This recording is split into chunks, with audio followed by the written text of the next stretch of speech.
우리가 이제 바울의 행적을 따라 지금 다니고 있는 거예요. 그러니까 맨 처음에 우리가 누가복음으로 출발했어요. 누가복음, 사도행전, 그 다음에 1차 전도, 2차 전도, 3차 전도 하면서 썼던 순서대로 지금 갈라디아서 첫 번째 1차, 2차 데살로니가 전서 후서, 3차 고린도 전서 후서 로마서를 우리가 봤어요. 그리고 감옥에 갇혔어요. 로마에 있던 그 감옥에 가택 연금된 상태에서 4권의 서신서를 썼어요. 에베소서, 빌립보서, 골로새서, 빌레몬서. 우리가 여기까지 왔어요. 근데 바울의 13개의 서신 중에 우리가 10개를 봤어요. 와. 그 다음에 이제 3개만 더 보면 돼요. 그게 뭐냐면 디모데전서, 디모데후서, 디도서인데 시간 순서로 보면 디모데전서 먼저고 디도서, 그 다음에 디모데후서예요. 요것만 보면 우리는 서신서 13개를 다 본 거예요. 근데 오늘 우리가 이제 디모데전서를 보고 후서를 보고 디도서를 볼 거예요. 근데 이 디모데는 그럼 어떤 사람이냐? 어느 날 뿅? 아니고요. 1차 전도 여행 할 때에 바울의 소식을 듣고 바울이 어떻게 사역하나 본 사람 증인이에요. 왜냐하면 루스드라에서 어떤 일이 있었냐면 루스드라에서 바울이 맞고 죽었는 줄 알았어. 사람이 생명이 끝난 줄 알았어. 그래서 얘다 갖다 버리자. 그리고 갖다 버렸어요. 근데 바울이 살아났어요. 그 소식을 들은 디모데가 2차 전도 여행부터 따라가기 시작합니다. 2차, 3차, 그 다음에 예루살렘, 그 다음에 로마까지, 로마의 가택 연금될 때까지 따라다닌 사람이 디모데예요. 그래서 바울은 디모데를 뭐라고 말하냐면 내가 낳은 아들, 내 아들아 또는 참 아들아 하고 표현을 해요. 정말 육적으로 낳은 아들은 아닙니다만 그를 아들 삼아 사역했어요. 너무 귀한 사람이에요. 근데 이 디모데는요, 루스드라에 살면서 많은 사람들에게 칭찬받는 자더라 라고 표현해요. 또 그의 성격은 유순하더라, 온순하다 이렇게 표현되어 있어요. 근데 그 엄마가 누구냐? 유니게, 유대인입니다. 그 외조모 로이스. 근데 이 모계로부터 물려받은 믿음, 그 믿음으로 신앙생활을 너무 잘했어요. 그리고 그 아버지는 헬라인이었어요. 이 지역이 지금 헬라인 지역이거든요. 로마 제국에 속해 있는 그런 루스드라에서 자랐던 디모데가 그 바울이 죽은 줄 알고 버렸는데 살아났다 하고 그가 또 사역을 하는 것을 보고 듣고 하면서 그 바울을 쫓기 시작합니다. 바울과 동행하기 시작합니다. 그러면서 2차 전도, 3차 전도, 감옥에까지 동행하는 사람이 디모데예요. 근데 그는 어려서부터 따라다녔어요. 어려서부터. 아마도 20대부터 따라다니지 않았을까? 근데 바울을 따라다니다 보니까 어느새 30대 중반, 40대가 다 돼가는 그쯤에 그가 에베소 목회자가 됩니다. 그러니까 바울이요, 사도행전에서 보면은 바울이 로마 가택 연금 상태에서 끝나거든요. 사도행전이 끝나요. 그 이야기가 담대하게 거침없이 하나님의 말씀, 하나님의 나라의 복음을 전파하더라로 끝나요. 사도행전이.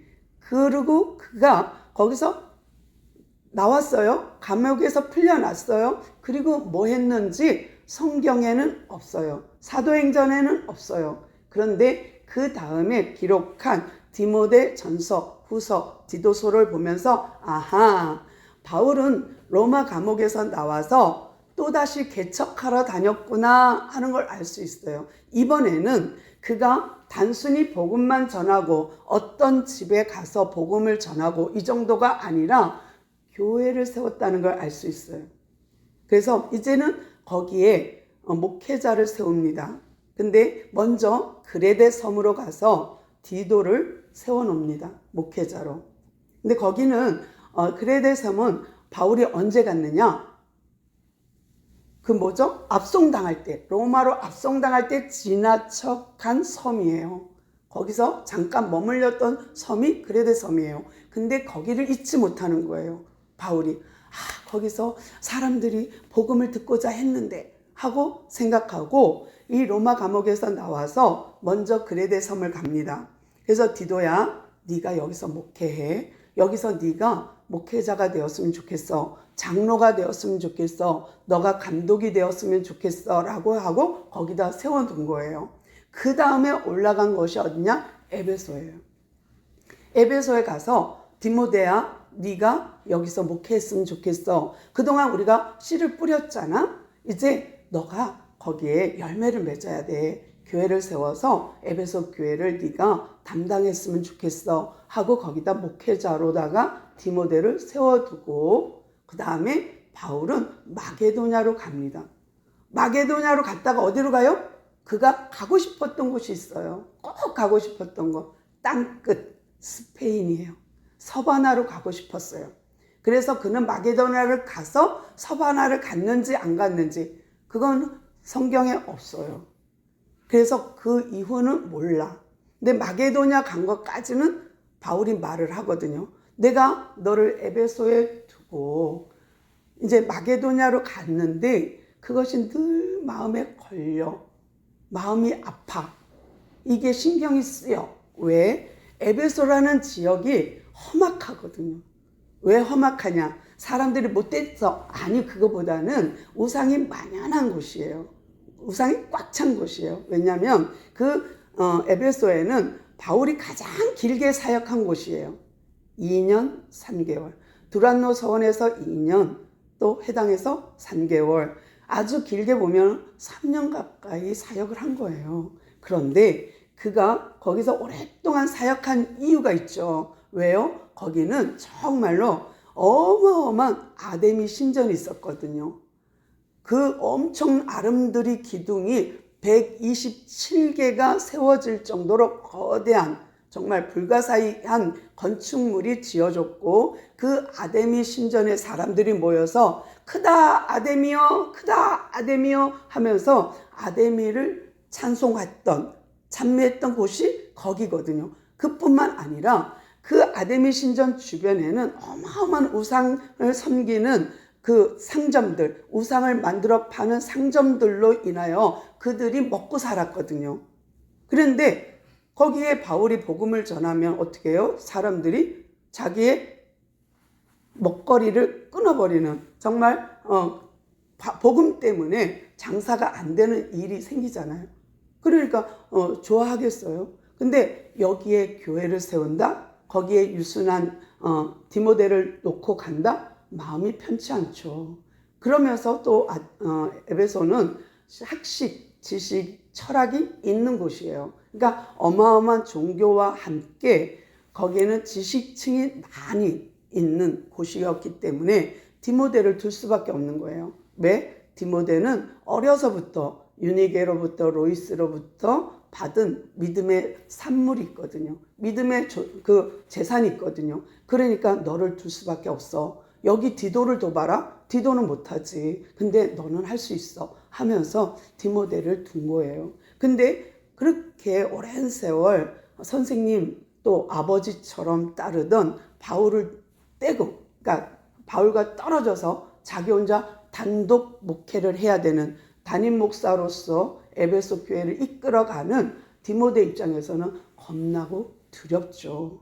오죽하면 위장병이 걸려서 포도주를 약으로 쓰라 할 정도가 되겠습니까? 그러니까 정말 이때에 그가 이제 그레데 섬을 지나 또 에베소를 지나 이제 마게도냐를 갔어요. 서바나로 갔는지 안 갔는지는 모르는데 이 타이밍이 우리가 알 수 있는 역사적 배경을 보면 조금은 이해가 됩니다. 뭐냐면 이게 정말 다메섹 도상에서 바울이 32살에 부활의 주님을 만나요.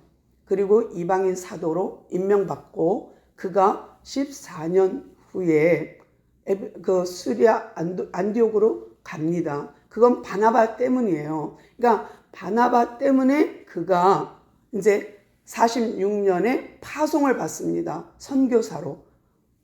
바나바와 바울을 파송하죠. 그래서 1차 전도행을 마치고 그들이 이 전도를 하다 보니까 이 흩어진 유대인들 때문에 율법과 계속 부딪히는 거예요.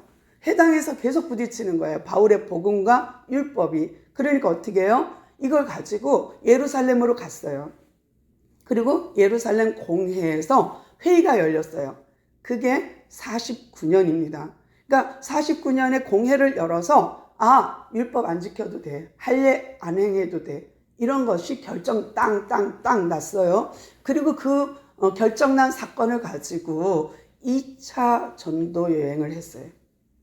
그러니까 49년에 땅 하고서는 52년까지 2차 전도 또는 1년 정도는 차이가 있습니다. 제가 말하는 것.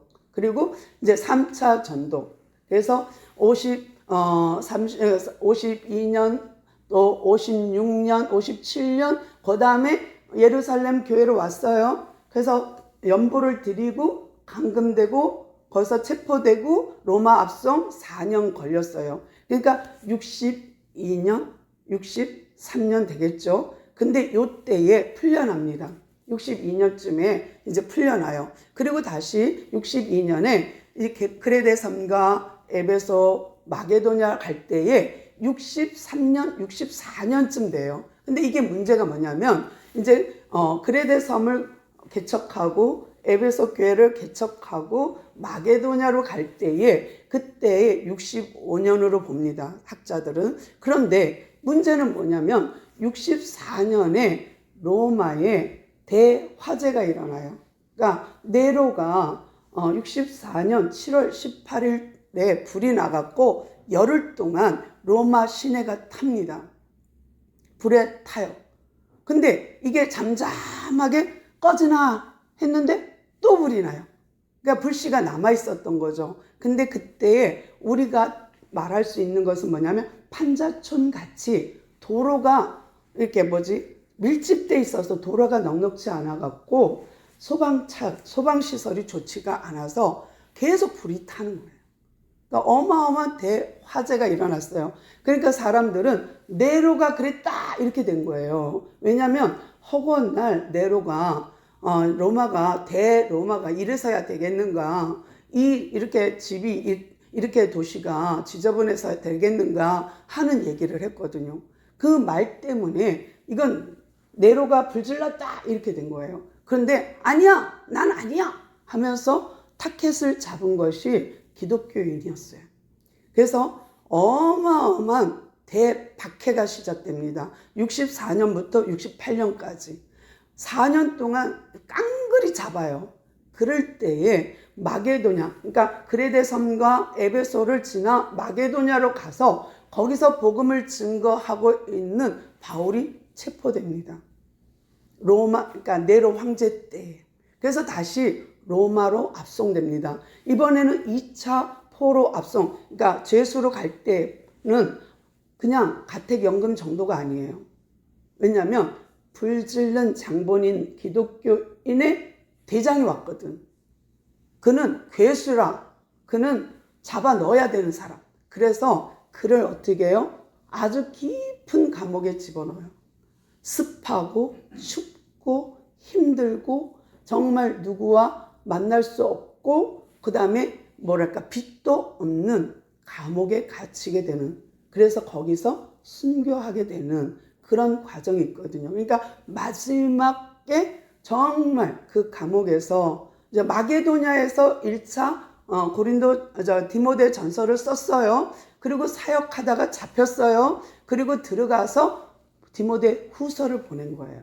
그러니까 감옥에서 보낸 거는 2차 감옥에서 보낸 거는 디모데 후서고요. 디모데 전서는 마게도냐에서 보낸 걸로 되어 있어요. 근데 이렇게 정말 디모데와 바울과의 만남, 그리고 또 디모데의 성품, 그리고 바울의 근심 걱정이 뭐예요? 아데미 신이 있는 에베소에서 과연 디모데가 목회를 잘 할까 하는 것은 바울 아버지 된 마음에 그런 걱정이 있었죠. 그럼에도 불구하고 바울은 계속 끊임없이 전도하다가 네로 박해 시대에 그가 다시 로마에 투옥되는 사건이 있거든요. 그 사이에 우리가 이제 디모데 전서를 보게 되는 거예요. 그래서 디모데 전서 그 배경은 그렇습니다. 바울과의 관계는 우리가 아버지와 아들 정도로 봤고요. 에베소 교회는 아데미 신전이 있기 때문에 다른 종교, 다른 활동하는데 참 어려움이 많아요. 왜냐하면 이거와 이거가 뒤섞이니까. 그래서 지금 바울이 복음을 전했잖아요. 근데 그 복음에 접목돼서 틈타고 들어오는 그 어마어마한 그들이 갖고 있는 신앙관이 문제예요. 그러니까 기독교 신앙관은 하나님을 믿는 거잖아요. 하나님이 우리를 찾아온 거예요. 근데 아데미 신은요, 사람이 신을 찾는 거예요. 종교를 찾는 거예요. 이거부터가 다른 거예요. 그러니까 기독교는 하나님이 강림하셨고 하나님이 성령 내주했고 하나님이 우리를 찾아왔고 하나님이 태초부터 우리를 선택한 택자예요. 그러니까 선택받은 우리예요. 그렇기 때문에 구원은 100% 하나님께 있거든요. 근데 이방은 아니에요. 이방신은 반대로 이 사람들이 오늘은 이거 나는 아기 낳는 신이 좋아. 나는 아기를 낳아야 되니까 나는 돈을 벌어야 돼. 경제의 신 해갖고 자기들이 선택하는 신들이에요. 그러니까 아데미에는 그런 신들이 많거든요. 종류별로. 그뿐만 아니라 이 아데미 여신을 섬기는 사람들은 머리를 이렇게 닦고 다녔어요. 여자들이. 그게 뭐냐? 여사제들이. 그런데 이 말이 좋아 여사제지 신전창기라고 부를 정도로 화려해요. 화려하고 머리를 닦고 금은 보석으로 치장하는 여자들이 많았어요. 근데 이 아데미 신전 밑에는 1000개의 방이 있는 거예요. 어마어마한 방이 있는 거예요. 그래서 1000명의 여사제들이 들어가 있는 거예요. 그러니까 헌금을 많이 하면 이 여사제들과 관계를 하면서 아데미 신에 가까이 가는 거예요. 그러니까 아데미 신을 가까이 하는 그 여자와 연합함으로써 그 신을 경험하는 거예요. 그러니까 그 경험, 황홀한 신적 경험을 하기 위해 그들은 아데미 신전을 찾는 거예요. 어느 정도로 물란하냐면 아버지와 아들이 같이 다녀. 그럼 어떻게 되는 거야? 그런 거죠. 그러니까 엄청난 음란한 문화가 있었고 그런 아데미 신전이 있는 또 아데미 신이 본거지인 에베소에 이 바울이 유순한 디모데를 놓고 자기는 전도하러 간 거잖아요. 그러니까 늘 마음이 신경이 쓰여서 안 되겠다. 내가 목회를 하는데 어떻게 목회해야 될지 써서 보내야겠다 한 것이 디모데 전서 후서예요. 디도서. 이거는요 목회 서신으로 들어갑니다. 그러니까 옥중 서신은 4개죠. 이거는 목회 서신은 3개인데 이게 뭐냐면 디모데 전서, 후서, 디도서가 목회 서신이에요. 그러니까 목회자들에게 보낸 거지만 단순히 목회자만 해당되는 게 아니라 그 성도에게도 해당되는 거예요. 왜냐하면 우리는 다 목회자의 사명이 있어요. 직임만 달라. 왜? 질서를 위하여 목사, 집사, 장로를 세운 것 뿐이야. 그거는 직임을 준 거는 질서를 위해서예요. 그러나 우리 모두 하나님 앞에서는 똑같은 성도요. 똑같은 부르심을 받은 사람들이에요. 똑같아요. 그러니까 바울이 뭐라고 인사를 해요? 처음에 1절에 보니까 우리 구주 하나님과 우리의 소망이신 그리스도 예수. 우리가 이제 앞에서도 계속 옥중서신에서도 배웠지만 믿음, 소망, 사랑에 대해서 계속 강조하고 있잖아요. 그리스도를 믿는 믿음. 그 다음에 주 안에서 성도끼리의 사랑. 그 다음에 하늘에 쌓아둔 소망. 이 속에서 계속 믿음 생활을 하기를 원했듯이 우리의 소망이신 그리스도 예수 그 안에 그 명령에 따라 그 하나님의 소명을 따라 그 그리스도 예수 사도된 바울은 하고 자기를 소개해요. 근데 사실은 어떤 서신서에 사도된 바울은 그러면 그 지역에는 바울이 사도가 아니야, 맞아, 아니야 하는 분쟁이 있는 곳에는 꼭 바울이 나 사도된 바울은, 그리스도로 인하여 사도된 바울은 이렇게 말해요. 근데 여기는 아니잖아요. 디모데는 굳이 나 사도가 이렇게 말 안 해도 돼. 왜? 디모데는 바울을 사도로 여겨. 그리고 잘 뒤따라 다녔어. 그 긴 세월을. 그럼에도 불구하고 지금 나 사도된 바울은 하고 이제 말하는 것은 그 직임을 말하는 게 아니에요. 사도라는 것은 아포스톨로스라 해서 보냄을 받은 자라는 뜻이거든요. 근데 이 말은 뭐냐면 내가 사도지, 그리스도의 명령에 따라 그 소망 안에서 내가 부름받아 내가 전하는, 복음을 전하는 사도지. 그거 너 알지? 그럼요. 근데 너도 사도의 사명이 있다? 이거를 말해주고 싶은 거예요. 왜냐하면 너도 하나님이 선택했고 너에게 사명을 주어서 너에게도 복음을 전할 수 있는 목회자로 세웠기 때문이야 라는 거예요. 그러니까 전도만 해서 끝? 그러면은 양육은 어디서 해? 양육은 교회에서 해야지. 그냥 예수 믿으세요 하고 교회 왔어. 근데 아무것도 안 해. 그러면 안 돼요. 교회에서는 끊임없이 양육과 예배가 겸비되어야 돼요. 그러니까 같이 가야 돼요. 그러니까 예배는 큰 바퀴, 양육은 작은 바퀴로 톱니가 되어서 빙글빙글 돌아야 이게 굴러가는 거예요. 그래서 바퀴가 서로 잘 물려서 돌아가는 것이 교회예요. 그래서 예배와 병행돼야 되는 것이 양육입니다. 근데 바울이 그거를 말하고 싶은 거예요. 야, 너 목회하지? 목회자 디모데야, 내가 하나 알려줄게. 나도 사도인 것처럼 너도 사도적인 사명이 있다. 그래서 보내신 하나님의 뜻대로, 보내신 하나님의 명령에 따라 네가 목회해야 돼. 너도 딴 말하면 안 돼. 너도 말씀만 가르쳐야 돼. 너도 양육해야 돼. 너도 계속 예배를 드려야 돼. 이거예요. 그러니까 예배와 말씀은 병행해야 하는 구조거든요. 그래서 나 사도된 바울은 하고 디모데한테 인사한 거예요. 그 다음에 2절을 보면서 믿음 안에서 참아들 내 디모데야, 난 너를 믿음으로 낳았거든. 정말 바울은요 결혼하지 않았거든요. 근데 믿음의 아들이 있어요. 디도와 디모데, 이런 사람들은 그가 아들로 부릅니다. 내 아들, 참아들 디모데야, 내가 너한테 편지하는 것은 하나님 아버지와 그리스도 예수 우리 주께로 받던 은혜, 긍휼, 평강이 내게 있길 원한다 해요. 근데 보통 서신서에서는 은혜와 평강이 있기를 원하노라 해요. 그러면 보통 교회, 골로새 교회, 고린도 교회, 그럼 그 교회에 은혜와 평강이 있기를 원하는, 맞아요. 근데 유독 디모데에게는요 긍휼을 말합니다. 긍휼.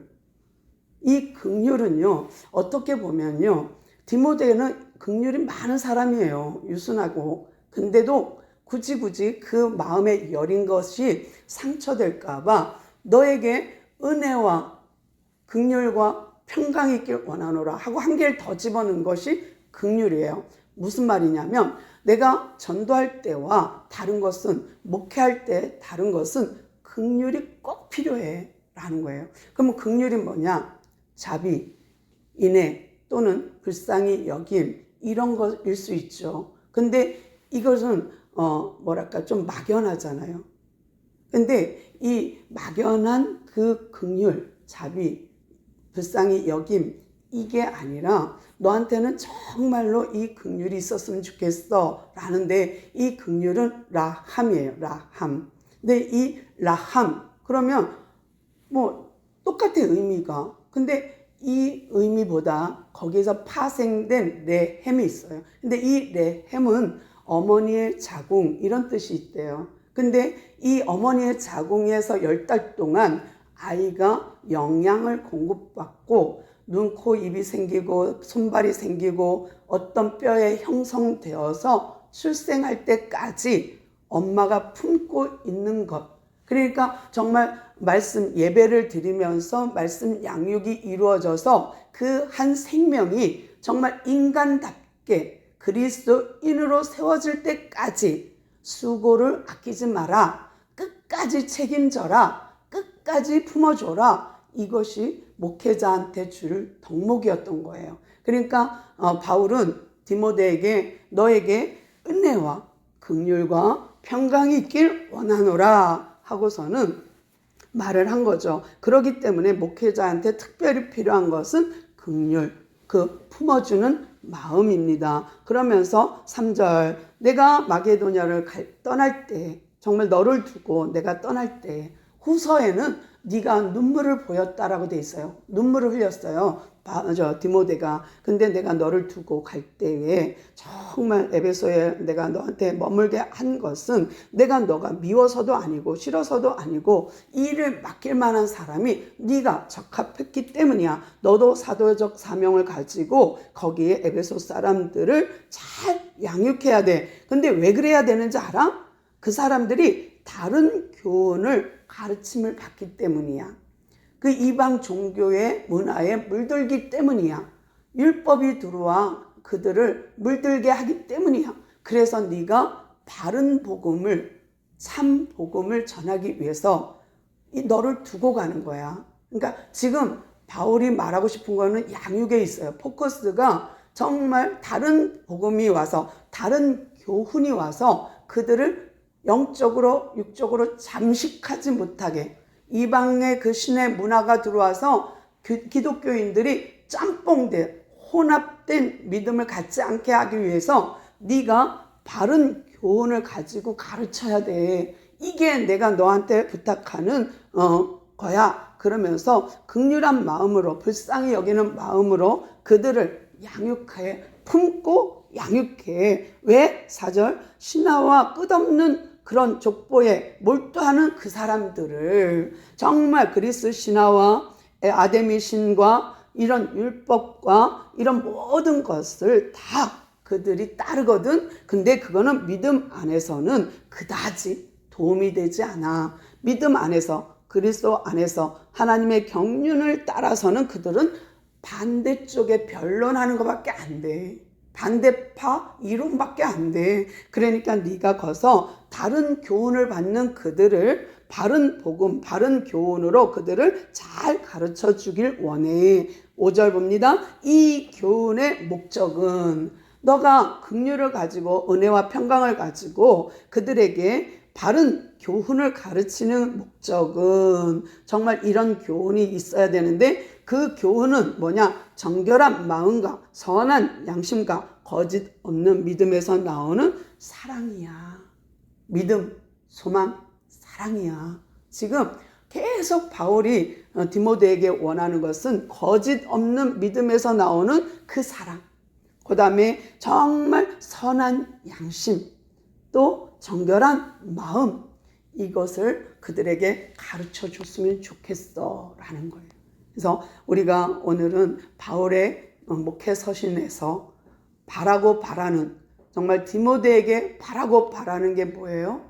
선한 양심, 선한 마음, 그 다음에 깨끗한 마음, 거기에서 정말 거짓 없는 믿음 안에서 나오는 그 사랑, 그 사랑으로 네가 목회하기를 원해 하고서는 가르쳐 주는 거예요. 그러면서 헛된 교훈, 다른 교훈을 따르지 않도록 네가 잘 양육해 줬으면 좋겠어. 네가 잘 목회해 줬으면 좋겠어 라고 말하고 있는 거예요. 오늘도 우리는 똑같아요.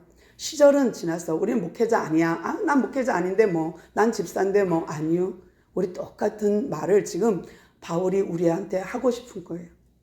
세상의 문화, 세상의 어떤 철학, 학문 또는 세상의 우상 이런 것들 따르지 말고 하나님의 말씀에 귀 기울이는 너희가 되길 바래 하는 거죠. 그러면 우리가 이런 것도 한 가지만 더 말하고 마치도록 할게요. 만약에 어르신들 앞에 빨간 글씨로, 빨간 글로, 펜으로다가 그 어르신 이름을 쓴다면 그 어르신은 우리한테 뭐라 그럴까요? 어르신 이름 좀 대봐요. 성함 내가 적어서 기도해 줄게요. 빨간 글씨 썼다면 그 어르신은 화를 낼 거예요. 뭐야? 왜 내 이름을 빨간 글씨 쓰는 거야? 라고 화낼 거예요. 우리가 문지방 서갖고 운동을 한다면, 문지방에 매달려서 운동도 하고 거기서 체조도 한다면, 사람들은, 어른들은 그 문지방을 밟은 사람 보고 뭐라고 말할까요? 정말 이상하죠. 근데 우리는 어려서 받은 그 문화 속에 여전히 우리는 있거든요. 근데 우리도 모르게 그런 것들을 바른 교훈, 바른 복음을 전하면서 그런 것은 아무것도 아니야, 우리에게 아무 영향력도 주지 않아 라는 것을 가르쳐주는 일, 그 일을 교회에서 하는 거죠. 그래서 우리에게도 예나 지금 디모데에게나 지금 우리에게나 주말씀교회나 지금 바울 선생님은 똑같이 말하고 싶은 거예요. 이 다른 교훈이 지금 난무하고 있잖아.